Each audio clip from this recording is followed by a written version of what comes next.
The stock market just hit its 23rd record high this year. Home prices are higher than ever before, and net worth in America has never been larger. By the numbers, this is one of the richest moments in the history of the country. But at the same time, consumer sentiment toward the economy has fallen to its lowest level ever recorded. It's lower than the early 80s recession, lower than the 2008 global financial crisis, and lower than during the pandemic lockdowns. So there's a clear disconnect between what the data says about the economy and what people say they're experiencing in their day-to-day lives. And you can see it up close by looking at the most boring account in America, because the average 401k in America just hit a record high, over 160,000. And in the same year, retirement account balances hit a record high. A record number of people were also cashing them out early, willing to pay the penalty just to get access to the money. About 6% of savers rated their retirement, which is roughly triple the rate before the pandemic. Of those hardship withdrawals, 36% of them were to avoid foreclosure or eviction, 31% were due to medical expenses, and 13% were to cover tuition-related expenses. So while on paper we're all living in the same economy, the reality for millions of Americans is that the economy feels like completely different worlds, which raises the question, how is this even possible? How can the data show a booming economy while the average person feels the exact opposite? Well, here's what almost nobody will say out loud. Both of these economies are real. The problem is that the American economy looks very different depending on where you stand, because what we talked about earlier is rising asset prices. And it doesn't lift the country evenly. It's not weather. The trillions of dollars that get created when the market climbs don't fall on everyone like rain. They land in specific accounts belonging to specific people. And if you don't own those accounts, the record highs aren't really happening to you. They're just a headline you scroll past on the way to your 9-to-5 job. So the real question was never whether the economy is booming. It is. The real question is who benefits from it. When the market prints another record, whose account does that money actually flow into? And to answer that question, you just have to follow the paper trail. So that's exactly what I did. There are about 134 million households in America. According to the Federal Reserve's own data, the richest 1% of them, around 1.3 million households, own more than half of all the stocks in the country. And if you zoom out to the top 10% of wealthiest households in America, which is about 13 million households, they own roughly 87% of all the stocks, which means the bottom 90% of the country, around 120 million households, own just 13% of the stock market between them. And the further down you go, the worse it gets. The teachers, the nurses, the bus drivers, the people who run the day-to-day of this country, the bottom half of Americans, those 67 million households, own just 1% of the stock market. Not 1% each. 1% total, split between all 67 million households. The usual response to this is that almost everyone owns some stocks now. And technically, there's some truth to that, because it's estimated about 58% of Americans own some stock, usually inside a 401k. But owning some stocks and owning enough to matter are two very different things. Because for the bottom half of the country, the median stock holdings are about $13,000. But for the top 10%, well, that number is around $600,000. That's a 48-fold difference. And when you put actual dollar figures to that gap, the scale becomes impossible to ignore. In 2025, the stock market returned about 16%. For the bottom half of the country, that's a paper gain of about $2,000.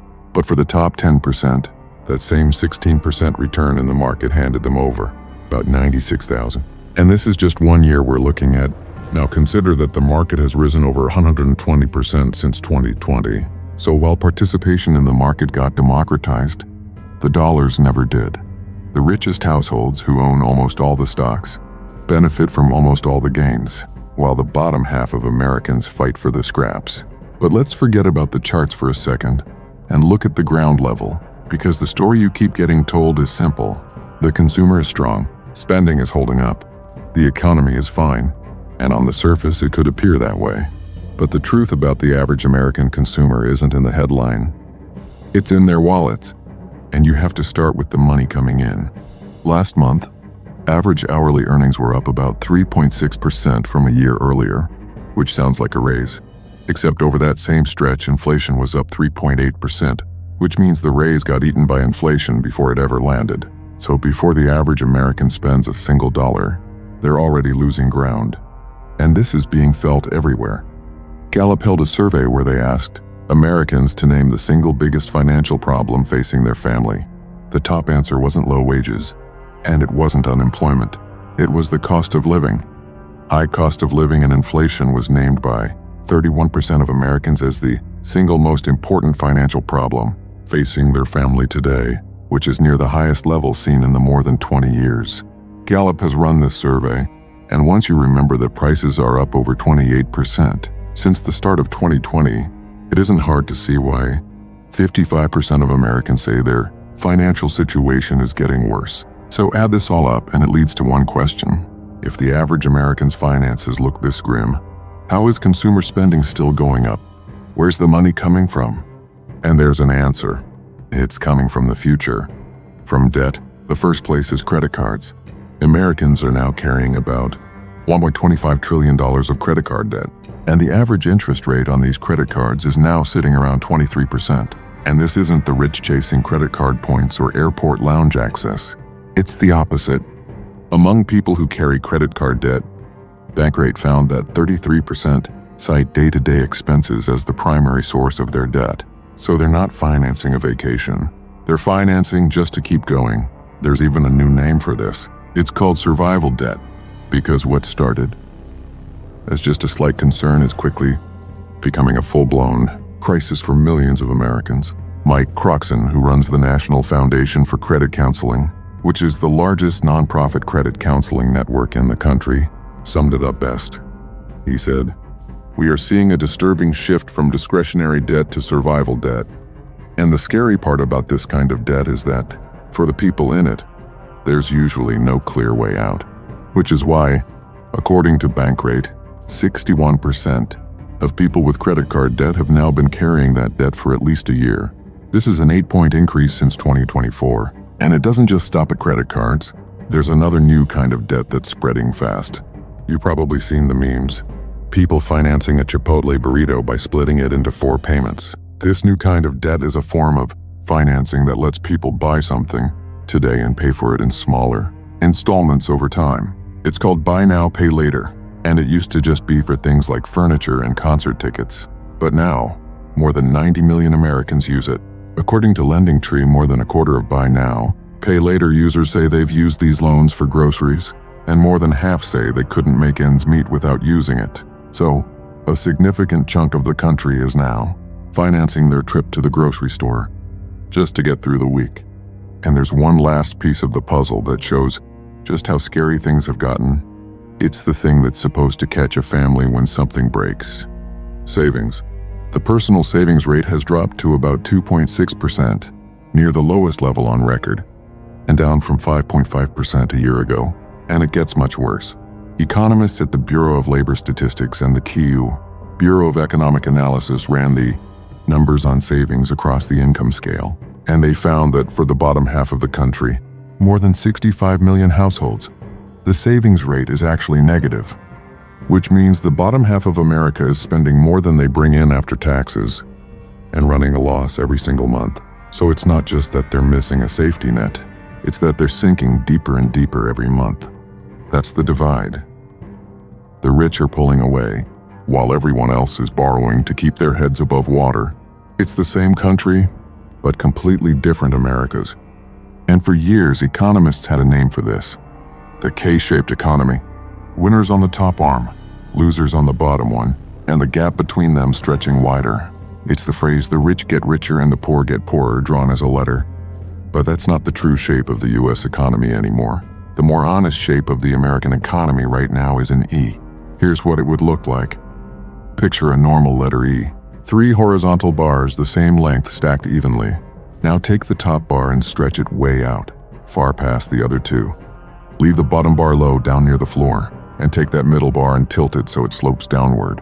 That's the United States economy. It's 3 different classes living 3 different lives. The top bar is the richest 10%, the ownership class. Their wealth lives in stocks and real estate, and both have been on a tear. Home prices are up around 55% since 2020. The market is up over 120%. So this group has watched their net worth explode in recent years. They pulled away from everyone else because they own the assets that are being inflated. Then there's the bottom bar down on the floor. It's the bottom half of the country. The 67 million households that own about 1% of the stock market. This is everything we just covered. The negative savings rate, the survival debt. The groceries split into 4 payments. They don't own the assets going up. They're just trying to stay afloat. And finally, the middle bar, everyone else in between. The households whose raises got eaten by inflation. The bar is tilted downward because something quiet is happening to this group. They're slipping down. Heather Long, the chief economist at Navy Federal Credit Union, pointed to a clear shift taking place right now. She said, "We've seen in our data a pronounced shift to spending at warehouse and discount stores like Costco, Walmart, and Aldi, migrating away from the Whole Foods type of experiences. This is the class of Americans with a thin layer of breathing room left, and they can feel it getting thinner by the day, because here's what I see. The top 10% of households are pulling away, with a collective 68% of the total net worth in the country, and a little over half of all the income. The middle 40% hold around 29% of the net worth and earn about a third of the income. And in the bottom half of Americans are left with about 2.5% of the net worth and roughly 10% of the income. It's the leftover split between 67 million households. And when you zoom out, the gap between these groups isn't holding steady, it's widening. That gap is exactly why the news and your bank account never seem to line up. Because add up all the wealth in the country, all the gains in the market, and all the other lines going up and to the right, and you'll see a booming economy. But what those charts can't tell you is who is actually holding any of it. That's how you get a stock market at record highs, while the way people feel about the economy sits at record lows, because it's the same country, but completely different Americas.